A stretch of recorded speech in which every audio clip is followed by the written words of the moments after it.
Saint Peter's ചത്തുരത്തിൽ തയ്യാറാക്കിയ പ്രത്യേക വേദിയിലായിരുന്നു സ്ഥാനാരോഹണ ദിവ്യബലി നടന്നത്. പാത്രിയാർക്കീസും കർദിനാൾമാരും പ്രദക്ഷിണമായി ഫ്രാൻസിസ് പാപ്പയെ വേദിയിലേക്ക് ആനയിച്ചു.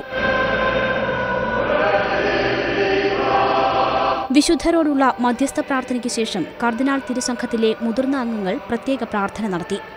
പത്രോസിന്റെ പിൻഗാമി, റോമിലെ മെത്രാൻ എന്നീ നിലകളിലുള്ള അധികാരവസ്ത്രവും സ്ഥാനചിഹ്നങ്ങളും ഫ്രാൻസിസ് മാർപ്പാപ്പ സ്വീകരിച്ചു.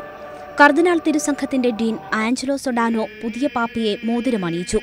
പ്രോട്ടോഡീക്കൻ കർദിനാൾ ഷാൻ ലൂയിസ് ടൗറാൻ പാലിയം ധരിപ്പിച്ചു. 1000 വർഷത്തിനു ശേഷം മാർപ്പാപ്പയുടെ സ്ഥാനാരോഹണത്തിന് കോൺസ്റ്റാന്റിനോപ്പിളിലെ എക്യുമെനിക്കൽ പാത്രിയാർക്കീസ് ബർത്തലോമിയോയുടെ സാന്നിധ്യം ചടങ്ങിന്റെ പ്രത്യേകതയായി. ദരിദ്രരെയും ദുർബലരെയും സംരക്ഷിക്കാൻ മടി കാണിക്കരുതെന്ന് ഫ്രാൻസിസ് മാർപ്പാപ്പ വിശ്വാസികളോട് ആഹ്വാനം ചെയ്തു. പരിസ്ഥിതിയെ ബഹുമാനിക്കുകയും കുട്ടികളെ കരുതുകയും വേണം. ഉത്തരവാദിത്തപ്പെട്ട സ്ഥാനങ്ങളിലിരിക്കുന്നവർ ജീവന്റെ സംരക്ഷകരാകണമെന്നും പോപ്പ് ഉദ്ബോധിപ്പിച്ചു. വിവിധ രാഷ്ട്രത്തലവന്മാർ അടക്കം ലക്ഷക്കണക്കിന് വിശ്വാസികളാണ് പുതിയ പാപ്പയുടെ സ്ഥാനാരോഹണ ചടങ്ങിന് സാക്ഷ്യം വഹിക്കാൻ വത്തിക്കാനിൽ എത്തിയത്. International desk, India vision.